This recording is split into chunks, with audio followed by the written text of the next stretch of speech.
Mute's off. Look at that. Testing 1, 2, 3, 4. 14. All right. Good evening. How are y'all doing? Good. Good to be back among you. Dave, how you doing? How you feeling? Okay? All right. Spurs are playing tonight? All right, let's get this done. We got a Spurs game to get to. Fantastic. It's also raining in San Antonio, so it's an adventure on the driveway.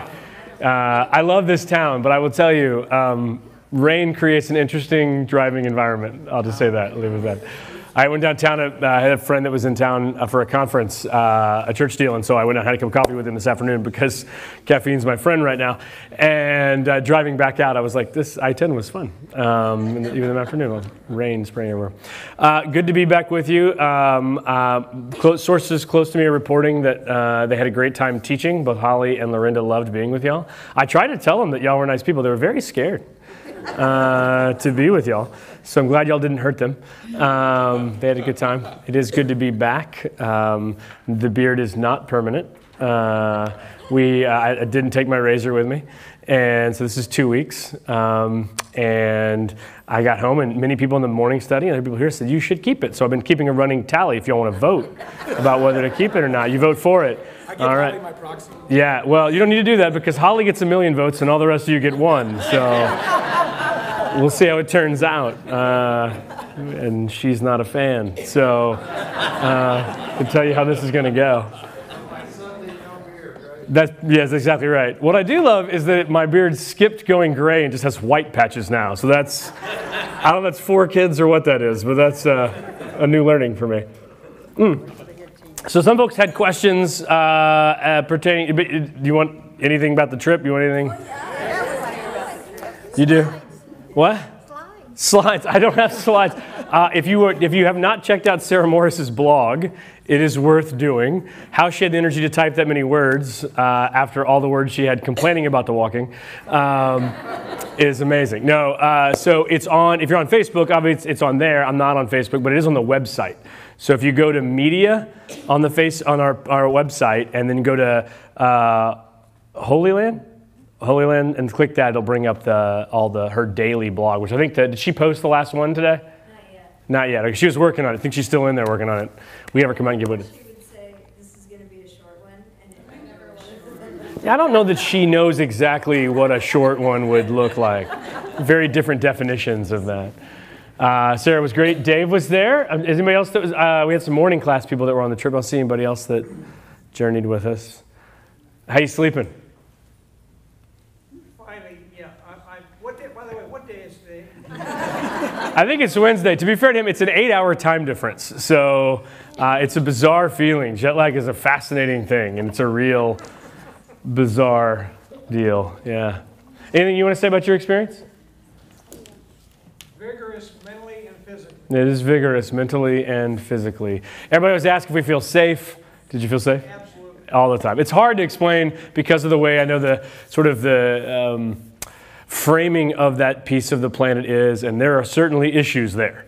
But I will say I wouldn't take people if I was at all worried that I wasn't going to bring them back. Some of the people on the trip I'm actually quite fond of. So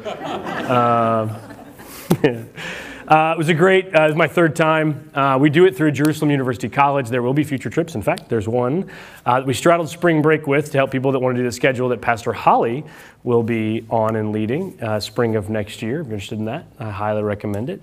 And we'll do future journeys as the years roll on, I think. It's a unique experience in that Jerusalem University College provides some academic robustness to the experience. So it's a pilgrimage, but it's also a class, it's a course you take, which is pretty neat. I think a unique thing, focusing on geography and the land. And I was telling them one of the things that shocks me is my first time to go, which was it was 10 years ago. My wife's here now, and so I can check facts with her. 10 years ago, or thereabouts. I was shocked. I don't know what your thought is, but I thought, okay, they've pretty much dug everything up. Right, that they haven't scratched the surface archaeologically about the things they're discovering over there. So that's been fun.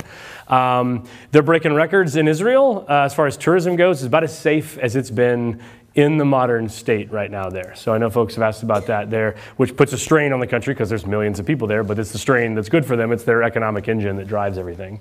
And our group, I mean, you run into the modern issues, but obviously we're studying textual moments and things like that, but you can't miss the layers, can you, of life there. It's an interesting place. A hard land, a very hard land. I would have said, in August, I'd have been like, it's like here because it's dry, but then it rained for like 6 weeks here. So very different experience now. Water is scarce, rocks are many, hills are high. And it's interesting to think that God said, this is the place where I will proclaim my story to the nations. And so the basic thing I can show you that's really valuable, this is, all right, here, this is the Mediterranean Sea, this is Israel here, right? It's not to scale. All right, so this is what we call Europe, right? All right, and this is Asia over here. And if you come down here, this is Africa, right? All right, so massive civilizations like Egypt, Babylonians, this is Babylon, Persia. Further over, you get to the Chinese, ancient civilization over here, Indus River Valley stuff in India. So until there are airplanes, the piece of property that connects Europe, Africa, and Asia is this little sliver that we call Israel. It's fascinating. So they talk about it being the land between. It's the land between. It's a land bridge. This is a desert. You don't walk through deserts if you can avoid it. This is an ocean. Oceans are tricky when you lack GPS and good weather prediction stuff. You just never know when a storm might just destroy your boat and you. So this is where you go. You walk through here, and the international highway runs right through Israel. This is the Sea of Galilee. This is perfectly to scale. It runs right by there. That's a town called Capernaum. Jesus hung out there a lot. There's a mountain range right here, Mount Carmel. You've probably heard of it, that pinches this together. There's only a few passes through here. Whole world passes through here.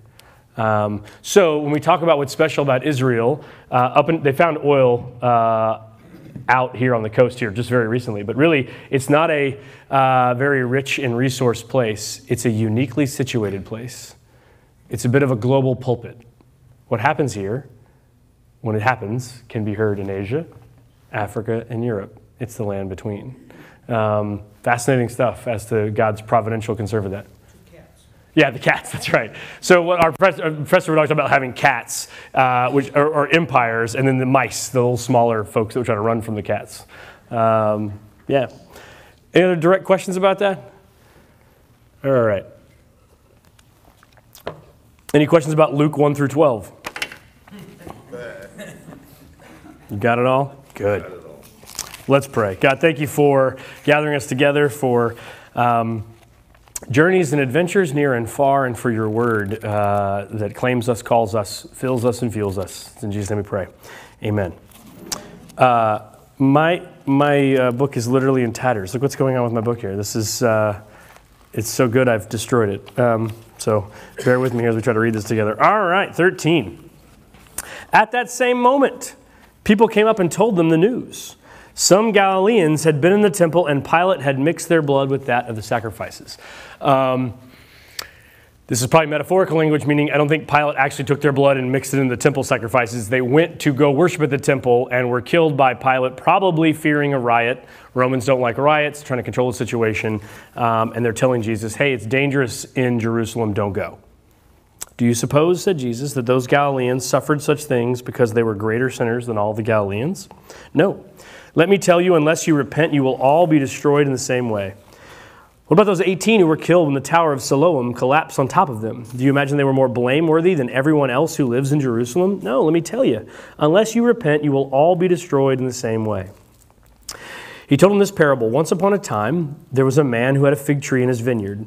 He came to it looking for fruit and didn't find any. So he said to the gardener, look here. I've been coming to this fig tree for 3 years hoping to find some fruit and haven't found any. Cut it down. Why should it use up the soil? There's not a lot of soil in a dry and rocky place. So plants that don't produce are not well thought of. I tell you what, master, replied the gardener, let it alone for just 1 more year. I'll dig all around it, put on some manure. Then if it fruits the next year, is that a verb? Can it fruit? Is that something you do? You fruit? They're saying yes, okay. Not anymore, right? Well and good, and if not, you can cut it down. Very British, right? All right, so the folks come with the news to Jesus, and they say, hey, look, it's bad news in Jerusalem, don't go. Really, since Luke 8, right? Jesus has turned his face towards Jerusalem, both physically and literally. Mentally, he's focused on this confrontation that's going to take place in Jerusalem, and he's been heading down. The Luke 8 happens at the very far north up here, at a place called Dan, or near it, which is the kind of the top of the land, and down he's been coming south towards Jerusalem. Jerusalem on our map is somewhere around here in the hill country, okay? Obviously, again, to scale and geographically perfect. So they're coming down, they say that this is the news, and Jesus says, look, one, do you think this happened to them because they deserved it? And Jesus is very much from the Clint Eastwood school of deserve it. Do you know the reference? Have you seen Unforgiven? Right, Eastwood is like the reluctant, like he always is, and then in the end he has to shoot everybody. It's very important that he does so. Well, at the end when he's shooting people, when the guy goes, he wasn't involved, he didn't deserve that. And Eastwood's response is, deserves got nothing to do with it. And Jesus says very much the same thing. This has happened to them because the world is broken, and more of the same is going to happen if we continue on the same path. So Jesus is a whole new graph here, right? So we have people on this continuum from like outright confrontation. So there are folks, and Galilee is often the place where this kind of rebellion starts. Confrontation, we're going to fight the Romans and free it, to complete and total accommodation, which is what say the Sadducees and other temple officials refer to. Let's make a deal with the Romans. Let's make this work. Okay, so they're oppressors and they're pagans and they're kind of impure, but let's make this thing work. It's bad for business, not to otherwise. Jesus says things against this. And also, right now, it seems against this outright violence that you're intending against maybe Rome will end in more destruction for you. And of course, he's very prophetic here. 30 years later, as more rebellion breaks out, not only is Jerusalem destroyed, but the temple itself is burned. And to this day, hasn't been rebuilt, much to the chagrin of many people who would like to see a third temple on the Temple Mount.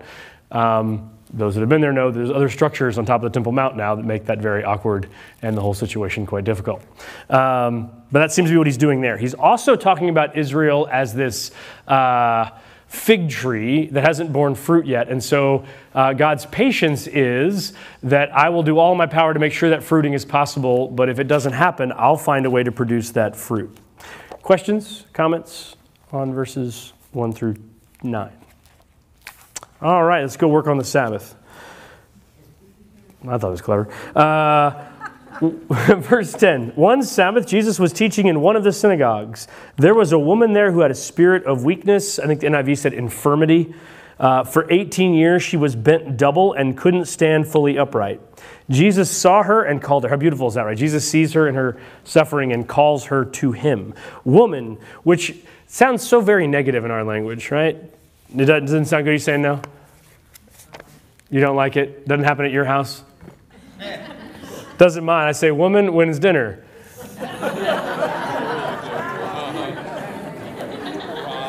And she says, you should be thinking about breakfast. No, so it isn't an endearing phrase for us, but clearly in this culture it is.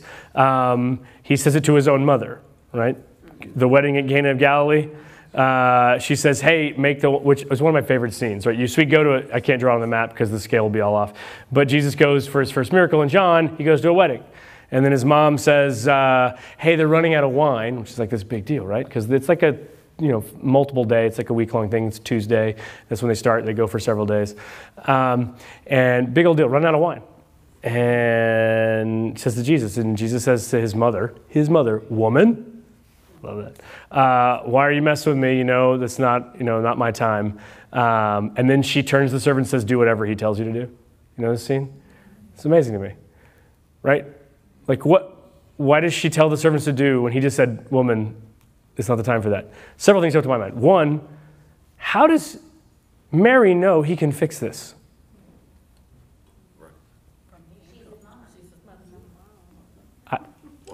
Okay, mothers and superpowered people. She was told. I think I liked it when you were in the other class better, Holly. What's that? she was told about the amazing things that he would do in the dream before he was... Oh, yeah. I mean, look, she's clearly aware that he's unique. How does she know that goes to vintage and wine? Right? I mean, that doesn't necessarily come together. Like, the angel comes and says, you're going to have this amazing savior of the people, and she's going to be like, well, of course, then he can fix wine issues. What? That's what I mean, like, she's his mama. She's seen him do other things at home, around their farm. That's exactly, what's he doing at the house? Like, do you think she's like, they're like on, it's like a Wednesday, and she's like, I don't really feel like cooking, Jesus. Do that loaves and fishes thing. Like, is she getting a preview of all this before he goes public with it? Like, she thinks he can fix it, so clearly he's like, bring the water, I'll make it happen. You know, like, that's a pretty cool trick. Did some, watch this, Mom. Exactly right. Like, so that's exactly right. I mean, yeah, I just think it's fascinating. And so, two, what is the disconnect between him saying no and her telling the servants to do it? What do you imagine Jesus' face looks like when he talks to his mother? That's not the important thing, ma'am. Same reason you say yes, ma'am, and no, ma'am, because they're the boss. I totally agree, except he says, no, ma'am, I'm not going to do it.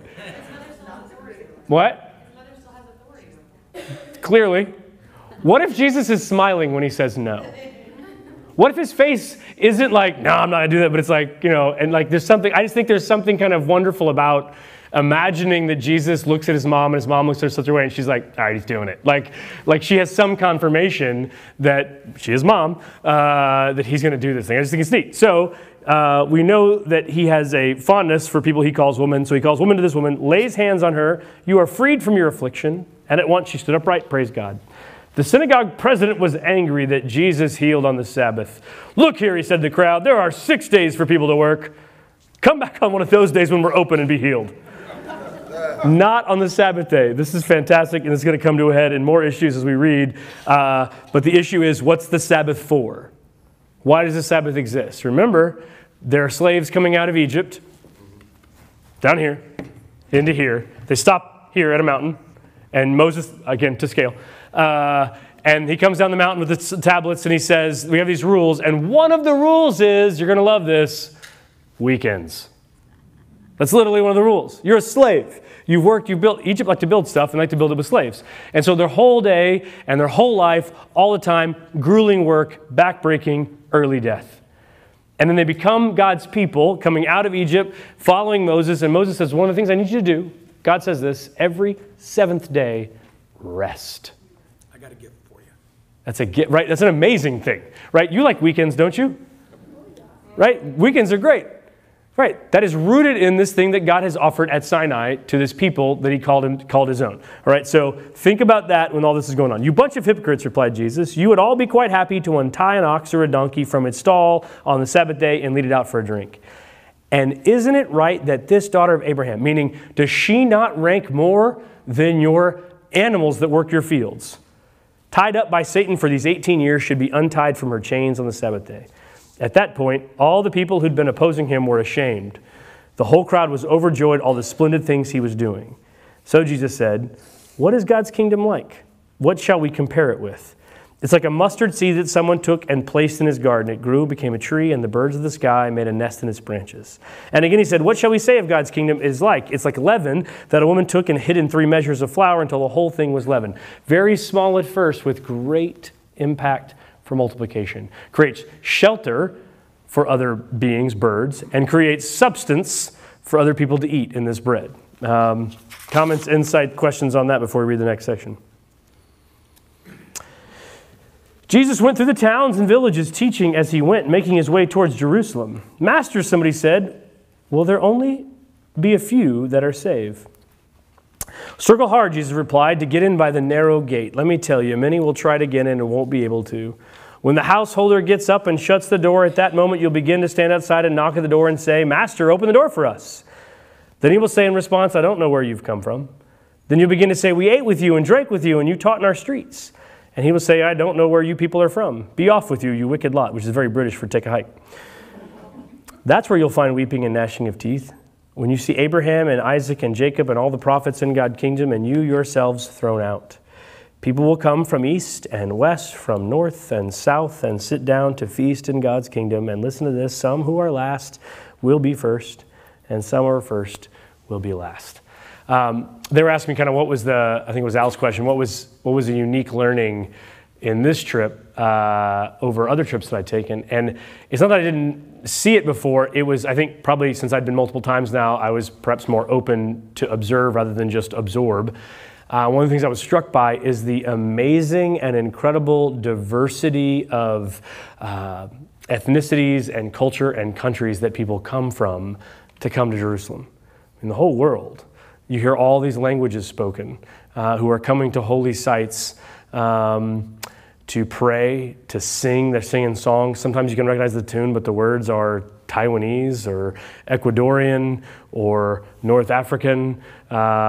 And it's sort of just this amazing, beautiful thing. And Jesus is sort of looking forward to that day, but saying, you who have been witness to these events are not catching up with this kingdom movement that's going on and going to miss out. And the whole world is going to hear about this invitation. Questions, thoughts on narrow gates?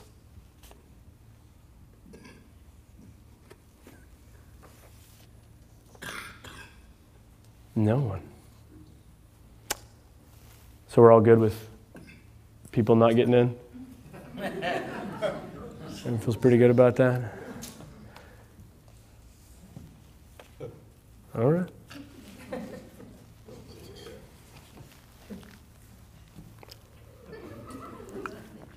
So, since she's been helping me tonight, I'll use her example. My wife's family. This is my wife. They're Church of Christ folks. And so they, especially going back a couple generations when you get to grandparents, are pretty intense about their Church of Christness, if that can be an adjective, and pretty sure that this narrow gate is narrow and the shape of Church of Christ people. There's some people that fit through it, right? Now did I do that right? Okay.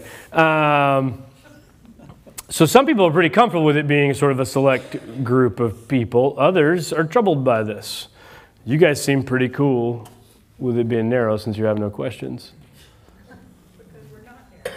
You're not narrow? We're not narrow. We're not narrow? We expect it to be broad, open. Yeah, but Jesus said, work hard, get by the narrow gate. What's he talking about? Let's see. Just then some Pharisees came up and spoke to Jesus. Get away from here. Herod wants to kill you. Jesus is like, this is not new information. This is the child of Herod the Great. For those that know Herod the Great was the one who tried to kill Jesus when he was in Bethlehem with all the other little boys when they fled to Egypt. Your picture. And so this is Herod's kid. Herod's already killed John the Baptist, as we have been told, and is out to plot to get him. Now here we see the Pharisees trying to help Jesus, right? We talked about the Pharisees being sort of a conversation partner. And Jesus says, go and tell that fox. There are lions, at least there were, in the land. Now there's not, but there were lions. And so your top level predators were lions. Your mid-tier predator is like a fox. So this is Jesus kind of like with a slow burn on Herod. Go tell that middle management guy. Go tell him I'm not worried about him or what he's up to, right? Go tell that foxes, like, I know they have teeth, but they're kind of cute, right? Like they're like a couple times you feed them away from being a pet. That's kind of the way a fox is, right? They're kind of like, that's pretty. And Jesus is saying, I'm not worried about you. Go tell that fox. Look here, I'm casting out demons today and tomorrow. Like I'm dealing with the demonic. Herod's not my concern. I'm completing my healings. I'm finished by the third day. There's a message. But I have to continue my travels today, tomorrow, and the day after that. It couldn't happen that a prophet would perish anywhere except Jerusalem, which is to say, he can't be in the Galilee when this goes down. This confrontation is taking place in Jerusalem, where these things are decided. Jerusalem, Jerusalem, you kill the prophets and stone the people sent to you. How many times did I want to collect your children like a hen gathers her brood under her wings, and you would have none of it? Look, your house has been abandoned. Let me tell you this, you will never see me until you are prepared to say, a blessing upon you, welcome in the name of the Lord. So if you've set yourself against Jesus has said, you've chosen a path that isn't the narrow way, right? And Herod seems to be representing that. Wright tells a great story about hens. Did you read the Wright commentary? About how hens in a fire in a barn will cover up their chicks, and sometimes the hen will die, but the chicks will live. which is an astounding image. I know everybody cares about the animals. Like, oh, that's so sweet. But like, it's the faces back there, I'm like making people cry. But like the sacrifice, like Bambi's mom, right? Like, so Bambi has to stay warm. They do it at the beginning of the Disney movie, so you'll care. Mom always gets it in the Disney movie. Nemo's mom, gone. Bambi's mom, out. Dumbo. Tough. It's horrible. Pinocchio. I think Pinocchio had more of a single parent home situation, but it's an interesting example. Yeah, so here again, this is a hint, but it's this image of God wanting to offer protection and comfort and security, and Jerusalem saying, we're good.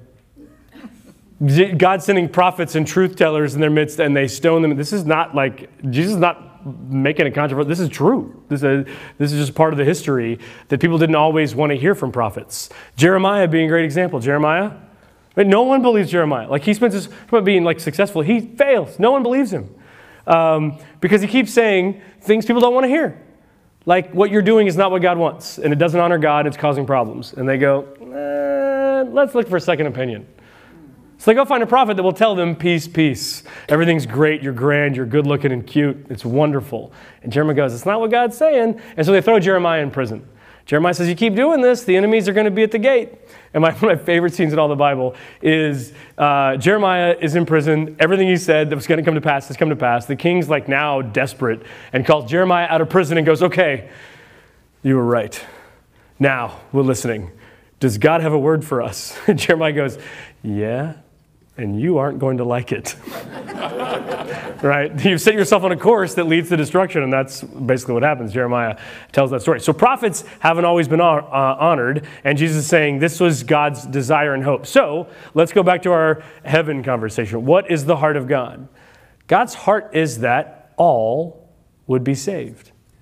That isn't the occurrence, is not a position where there's joy and triumphalism. There is sadness.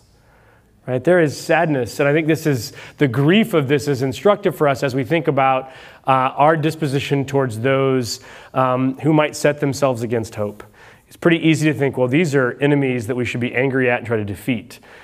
Jesus takes this much more to a grief place and a place of it ought not have been this way, and yet people still choose destruction over. We see this all the time. Grace. Other insights or questions on that? That's why the door is narrow. What? We're asking about. That's why the door is narrow. Yeah. That's what you were talking about. That's it. You're exactly right. Ask us. You have an excellent teacher. You've been listening very closely. She said, and she's correct, that's why the door is narrow. It is particular, and it's not Church of Christ shaped. That's a joke. It's Jesus shaped, right? That's the invitation. But the invitation is for everyone, which we're going to see. It's just that people say no. And so this morning, somebody wanted to know, well then, what's the deal? Won't everybody eventually be saved because Jesus is a super nice guy? What do we think about that? Y'all are way meaner than the morning class. They were like, yes, everybody's going to be saved. They're like, sweet. We sang a song and held hands. What's that? Let me go back to what you said. Yeah. That the Pharisees are trying to help Jesus. I take exception to that. Yeah. I think at this point, they want Jesus out of there. Out of the circle, out of being popular, and they're using this as a way to get him to run and go high. And Jesus, I think he's rebuking the Pharisees here, saying, look, you've had the opportunity to be the leaders and to show the kingdom of God to these people, and now it's here, and you're trying to get it to run away, and you're denying that it's here. And he says those will be first, will be last, and last will be first, several different times in several different situations. And in this case, I think he's saying to the Pharisees, you think you're first. Mm-hmm. You're not. Yeah, maybe. I mean, I think the other way that they could get him dealt with is just to send him to Herod. So if they want him gone, that's just as easy too. So, but the first shall be last is an interesting thing you point out, because I think the interesting inversion of the world in the gospel, right? So there's this mustard seed thing that's growing, this thing people can live in and give shelter. The other piece is like the way we think the world works, not just the Pharisee, because they become much, in fact, the truth is the temple destruction leads to the Pharisees' ascendancy. But the Sadducees and the Romans are clearly seemingly the ones who have power, which Jesus has pointed out when he talked about, you went to go see John, what were you looking for? You want to find the likely place. Well, it's in Rome.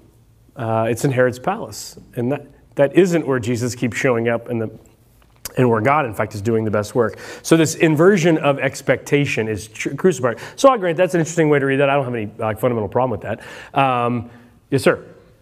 I don't mean to stop you mid-sentence, but I have a question about basically first and last and then Jews and Gentiles. Do you think that it's referring to that at all? Yeah, so I think absolutely the background of this is Jesus's frustration that the ones who should know the story best should be accepting this most and aren't. He's getting resistance both now and then obviously in the centuries that would follow, more Gentiles. It's a Gentile faith, largely, not entirely, but largely. And I think that's a source of frustration. Now, Romans 9 through 11 is one of the most beautiful and one of the most confusing passages in all of the Scripture. And there Paul says, all of Israel will be saved. And you want to be like, Paul, could you clarify Israel for me for just a second?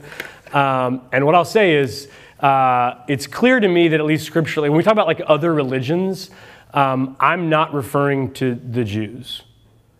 Other religions to me, the Jewish conversation is an important one, but it's within a different kind of framework for me than talking about how we relate to other religions. Does that make sense? I mean, in a sense, it's even fair to call Christianity like apostolic Judaism. I mean, we're a branch of Judaism that thinks the Messiah came. And that's functionally what we claim.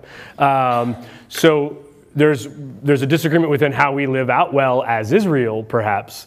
But when I talk about other religions, I mean Taoist, Buddhists, whatever. I mean, like different categories. Jews are a different conversation for me. I don't know what that means salvifically. So part of the thing, and I kept trying to tease to get there, I know the artistry makes you just lost in its beauty. So I'm going to erase this and then have you recall some of the conversations we had around the options. So if the issue is in option 2, all I want to do is punch my Jesus ticket and get to heaven when I die, that's one way to talk about this. But if the issue is God's trying to invade the world, option 3, and try to redeem and call back to himself humanity, creatures, and the creation, the issue isn't necessarily that people miss out on heaven when they die. The issue is they're missing out on God's presence in their midst right now. And so Jesus' frustration is, I'm right here.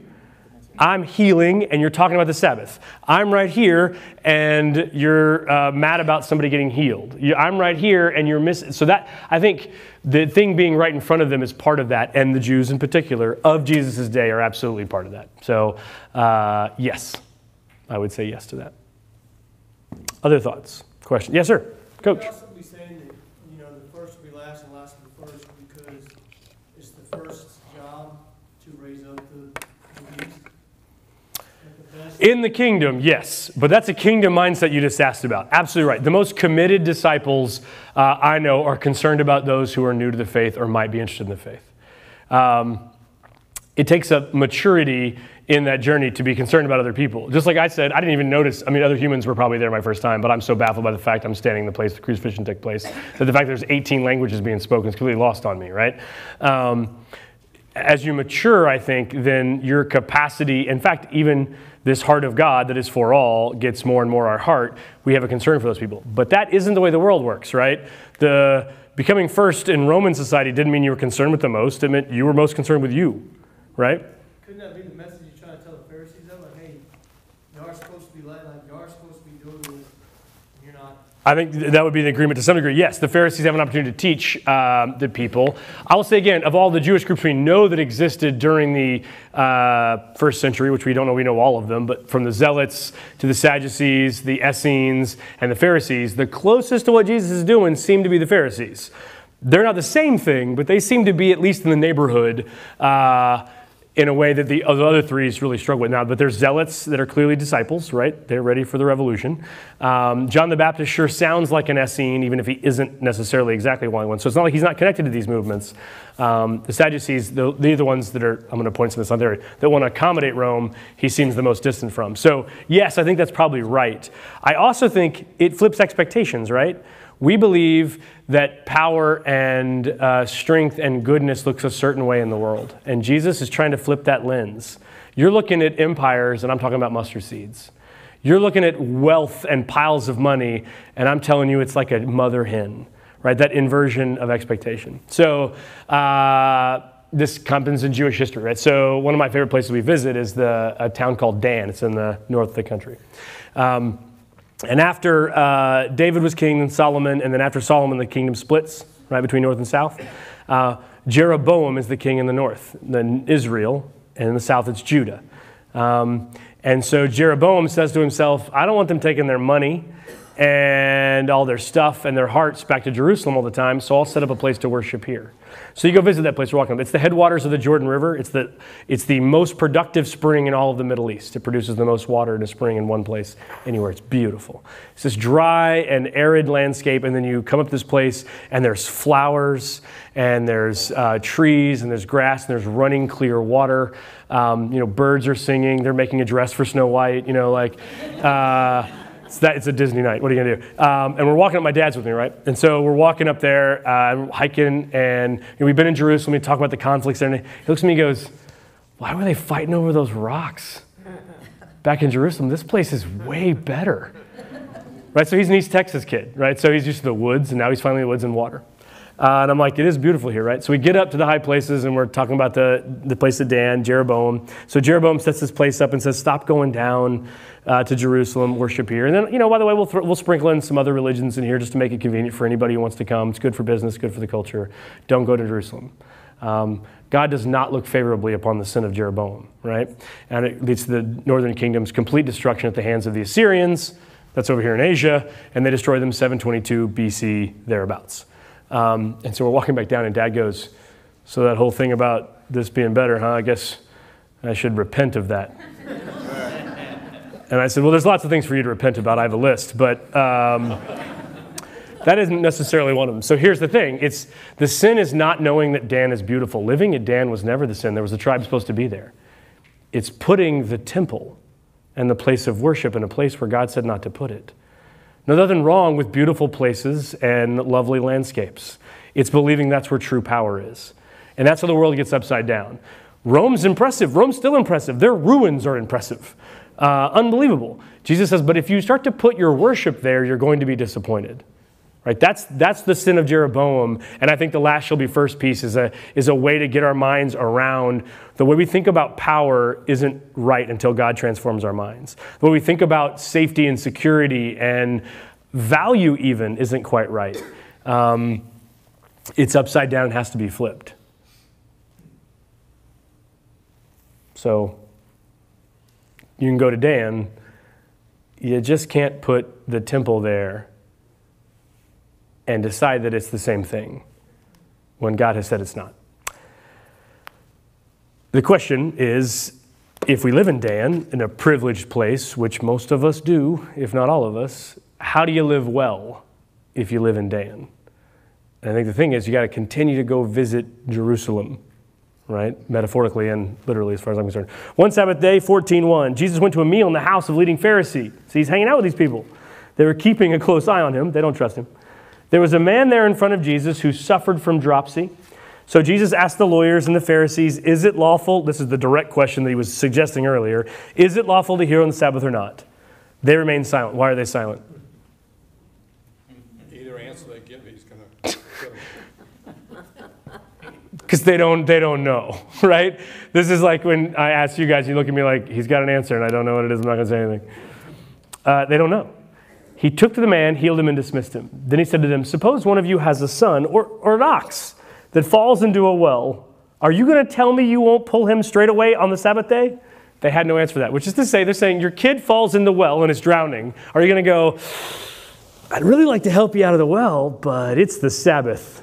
So I hope you're here tomorrow. when the sun goes down. Jewish Sabbath, by the way, begins at sundown on Friday. They reckon days differently than we do. We think midnight's the beginning of a day because we have excellent clocks that tell us that. Or we think the morning is the beginning of a day. But Genesis says evening, then morning, the first day. Evening, then morning, the second day. Evening comes first. And so the Sabbath begins when you can no longer see the difference between a navy string and a black string.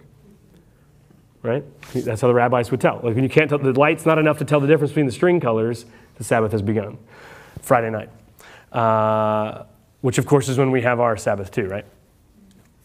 No, no, inaccurate. Ours is Sunday. Muslims are Saturday, by the way, so they'll tell you in Jerusalem that you can do work Monday through Thursday, but if you're a construction manager, that's about all you're going to get. Because somebody's got a holiday somewhere in there from Friday through Sunday. It makes for an interesting weekend. So why is Sunday our Sabbath when the Jewish Sabbath is Friday? Somebody said it. Easter. Yeah, Easter, resurrection, the third day.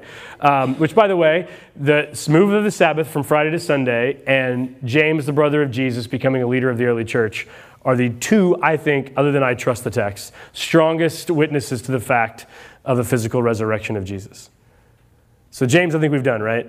Like, what would it take for you to believe your sibling was the incarnated Word of God? Like feeding 5,000, don't care. Walking on water, cool trick, don't care. Raising Lazarus, that's nice. I don't even know Lazarus. People from Bethany are lousy anyway. But if I see you die, and then you're not dead, then maybe we can talk about it. That seems to be what it takes for James. James is not, by the gospel's own admission, doesn't follow Jesus in his mortal life. And then yet we know from both the Bible and extra biblical sources, he's the leader of the church in Jerusalem following the resurrection. What happened? And you have law-observant Jewish people who move their primary place of worship from Friday to Sunday. The shift of that is it's so hard to describe. I don't know. Do we have any Aggies in the room? There's one, two. I'm not going to, everything's good. There's nothing bad going to happen. What would it take for you to show up in College Station and see all the buildings draped in burnt orange and say, yes, this is proper and good? What would it take? Something cataclysmic would have to happen, right? Okay, that scratches at what it would take to break the tradition of Jewish people who for millennium have said Friday was the essential worship day shifted to Sunday morning. So when I say like the resurrection, and finding something that explains both of those events that isn't Jesus not being dead anymore is really difficult, honestly. So other than that I believe the text and the witness the disciples give, I'll say those two things alone are amazing pieces of evidence that something incredible took place Sunday morning. The Aggies are going, I feel gross, I want to take a shower, I get it. Or using the church, what's that? Can I have a lighter and like burning the orange? The orange can all be on fire, if that makes you feel better. We can purify it with fire, burn it all with fire.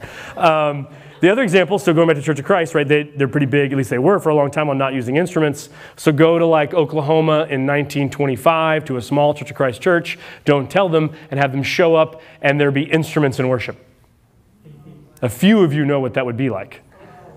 Oh, wow, it's exactly, oh, wow. It's like you're afraid right now, right? Okay, so, and then imagine what would have to happen for those people to go, this is exactly right, we should do it this way. Jesus would have to be leading. Jesus would have to be leading the band. And then some of them would be like, I don't know about this.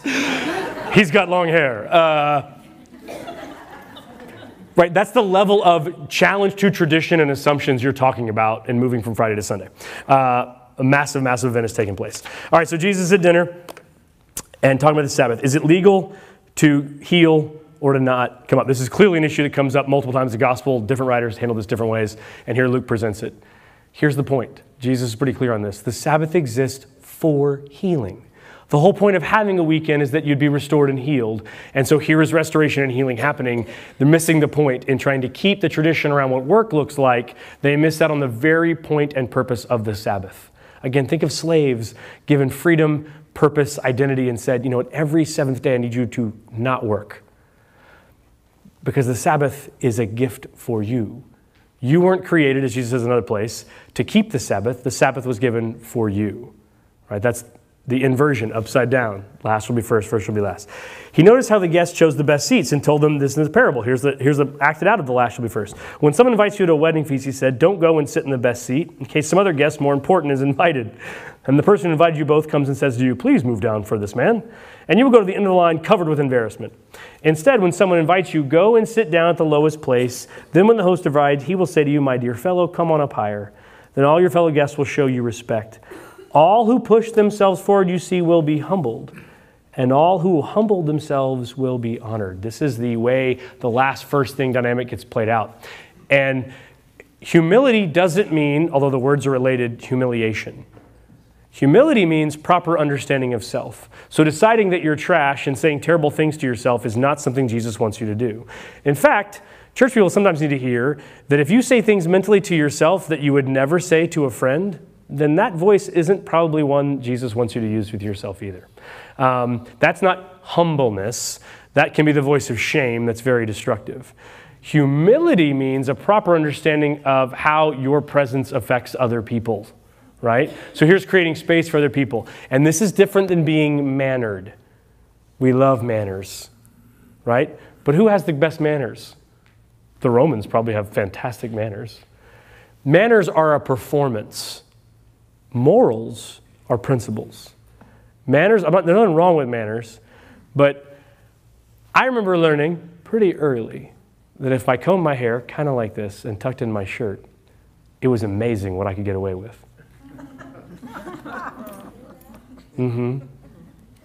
Somebody said this morning, they go, like Eddie Haskell, and I was like, yeah, I was called that. And they were right. Because we mistake moral integrity for manners. Jesus would be pretty quick to say, manners look a certain way, morals are a certain thing, right? So I think that's part of the distinguishing here, that when he's not telling you how to be well-mannered in a social situation, he's saying offer space to others, and any honor that comes to you will be in addition to what's already done because of your disposition towards the host. Which, by the way, I tell the confirmation parents every time I get a chance to be with them, this class is great. I tell them, look, if you brought your kids to be good church kids and well-mannered, you should take them somewhere else. That's not what we do here. There's no telling what Jesus will do with your children. You're like, I should get them out of programming right now. You might want to. One of my favorite stories, the example of this is Duke. It's a fine Methodist institution, at least most of the time. Will Willimon was the chaplain there for a couple decades, and he tells this story. I mean, Duke is a pretty rigorous academic institution. Kids that go there generally come from a pretty accomplished academic background and generally from a place of privilege. They've done pretty well or are doing pretty well. Their parents have plans for them. So this young Duke undergrad decides that she's no longer going to be a doctor. She is going to be someone who gives her life away on behalf of the poor. And her parents find out because she tells them, I'm not going to med school, I'm going to do social work, yada, yada, yada. They come to Duke's campus and they want to talk to the chaplain. And they get in Willimon's office and they say, what have you done to our daughter that now she wants to do this nonsense? We have plans for her. She's going to be a doctor. And Willimon's response was, well, you took her to church and introduced her to Jesus. What did you think was going to happen? Nothing wrong with being a doctor. They're wonderful. Nothing wrong with being a lawyer or an accountant or whatever you are. But they don't want her to be a doctor so that she heals people, do they? What do they want? Prestige. Prestige. Status. They want to build a temple in the high places of Dan. Nothing wrong with being a Dan. What's wrong is thinking this is the reason and the purpose for life. And if she's called to something else, that's what she should go do, right? So I think that last shall be first and being humbled is related to all of that with Jesus in this conversation.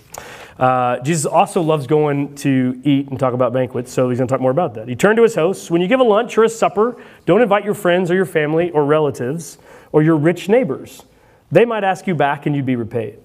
When you give a feast, invite the poor, the crippled, the lame, and the blind. God will bless you because they have no way to repay you. You'll be repaid at the resurrection of the righteous. One of the guests heard this, commented, a blessing on those who eat food in God's kingdom. Jesus said, once a man made a great dinner and invited lots of guests. When the time for the meal arrived, he sent his servant to say to the guests, come now, everything's ready. But the whole pack of them began to make excuses. The first said, I've just bought a field and I really have to go and see it. I love that. That sounds a bit like I got to wash my hair on Saturday night, buddy. I'm not going on a date with you. Right? Please accept my apologies. Another one said, I've just bought 5 yoke of oxen A couple teams of oxen there. I've got to go and test them out. Please accept my apologies. I can't come to your dinner party. I've got a new car. And another one said, I've just gotten married, so naturally I can come. Big plans. So the servant went back and told his master all of this. The household owner was cross and said to the servant, go out quickly into the streets and the lanes of the towns to bring in here the poor, the crippled, the lame, and the blind. All right, master, said the servant, I've done that, but there's still room. Well then, said the master, the servant, go into the roads and the hedgerows and make them come in. Compel them so that my house may be full.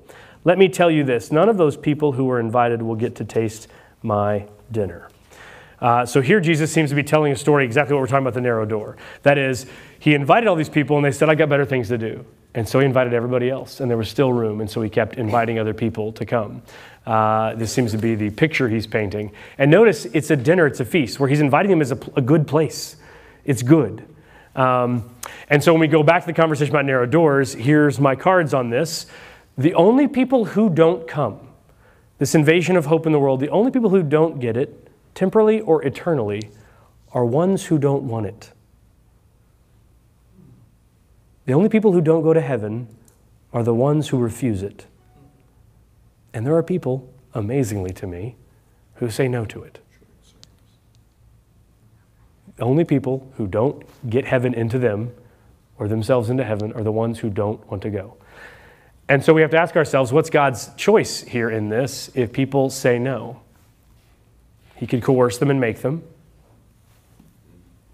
How would that look? What would heaven be like for someone who doesn't want to be there? What's God's option? And so I'm kind of with Lewis on this, that hell is a place where God says, okay, have it your way.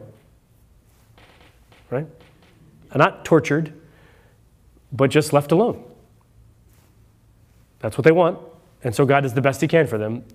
Unfortunately, as Lewis describes in Great Divorce, the things that we need to be freed from, those things we're bound by, continue to do what they've always done, which is keep us from being less than we were supposed to be. That seems to be what Jesus is concerned with there. So the narrow gate is open. Even if it's narrow, it's just a certain shape, the size of the cross, perhaps, and Jesus inviting them in, and everybody's invited. It's just that some people don't want to go. I do think God's very nature is invitational, and his disposition is love. And so because love, at least as I know it, can be compelling, but not coercive. Love can be compelling, but not coercive. Do you want to ask a question there? Is that a... Yeah, while ago we talked about the narrow gate and the Church of Christ. It seems to me like there's not as many people that say, I don't want to go there. I don't have to accept Christ to do it. I'm good. I don't do this. I don't do that. Just like the rich man kept certain commandments and said, I'll do it for him to give up my money. But right. I find that there's so many people who feel like because I'm good and I don't do bad things, a good God, a nice God, a wonderful God, a loving God, he's not going to keep me out of heaven. I work with people like that. Yeah. I'm always astounded by people's ability to describe goodness to themselves, though. I find that more difficult. Now, if what we're talking about is a relative scale, well, that's much easier, right? If I can compare myself to a select group of people who I know are morally more repugnant than me, like people on the news, I can watch the news and think, well, I didn't do that, right? I didn't rob anybody today. I've not killed anybody this week. So, on those scales, yeah. But in an absolute sense, when any honest reckoning, I think, to me, reveals all of us, I think Scripture's right. I think it's almost experientially self-evident, fall short. And so in a relative sense, I know that's a very popular thing to say, but in an absolute sense, I just haven't met these perfect people. Right? Is that fair? I mean, like, they may be relatively better off. And then I go back to, they might be really mannered. Or they may have really great manners. And so their performance of their life may appear really nice, but that doesn't tell me about their heart. It doesn't tell me about their core sort of identity. I can't know that. Which, by the way, one of the things I'm clear on is it's never my job to sit on the throne and say who's in or out or who's got into. God will handle that. But my job is to continually be invitational on that. But I do think it's an interesting notion in the modern world around that I'm a decent person. I'm not as bad as some, and so I should get in. Okay, but what does that mean? Like, where do you think you're going, and who are you talking about? Because the God I'm talking about is the one that shows up in Jesus, who has some particular sort of expectations about my response to him, right? Other people say other things about God, fundamentally different. And so I think that's if we're serious about our conversation about our faith, I think that's got to be dealt with. Is that fair? Yeah, the same thing when people say, I don't have to go to church to worship God. Yeah. Right, do you? You can. I've done it on a boat. It's fantastic. But, my church attendance is pretty good, but they pay me to be here. But, yeah, I think the answer to that is yes. But I also would say that part of what happens collectively is that if you're on your boat, you miss out on the blessings and gifts of others, and I miss out on the blessing gifts you bring. There's something about the community. Jesus is always using these meal analogies, right? These feasts. You can eat by yourself, but no one regularly chooses to do that when there's other people to eat with. Even introverts. I know you don't, I want to chew by myself sometimes. Fine. But everybody likes to eat with other people. It's like, that's how we choose spouses. How weird is that? Like, maybe we should make humans together. Let me watch you chew for a little bit and figure out if I can handle that for the next 50 years of our lives together. It's so weird. Like, why is that? Like, let's go to dinner and let's stare at a screen and see if we can tolerate each other for long enough to do this. Like, it's only normal because we do it all the time. Like, how is that a way to choose? Like, you should be the father of my children. I like the way you chew on that beef jerky. Because there's something about eating together. There's something in that exchange. I'm just saying, and for worship, and what's the center of worship? Properly speaking, there's this communion meal. Like there's a meal at the center of what we do. Or Wednesday night when we eat together, there's something happening in a community when we're together that doesn't happen when we're not. So, yes, people do say that. And here's the thing. I think Jesus' response should be like ours to say, God's arms, like this mother hen, is to reach out and try to pull them in, and we keep trying to invite. What I think we have to make sure we don't do, which is easy to do in our frustration, some people aren't real big on churches or on Jesus because his representatives they've met aren't super invitational, right? They're super confrontational. And so we've taken narrow gate passages and not seen, okay, this is a dangerous and important journey. I want to make sure I find the way. So Jesus in John's Gospel, the 14th chapter, I'm the way, the truth, and the life, right? And Thomas is like, we want to go, but we don't know the way. And Jesus goes, I'm the way, right? So if we hear that and think Jesus is like bouncer Jesus going, I'm the way and nobody gets to God except through me. That's how some people read that passage. If we invert that and say, this is a crucial journey, we want to make sure we get right. And Jesus says, I can show you the way. And it's this way.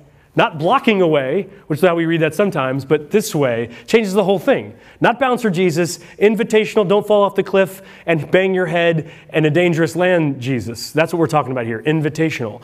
So our job is to, in word and deed, invite people to this feast.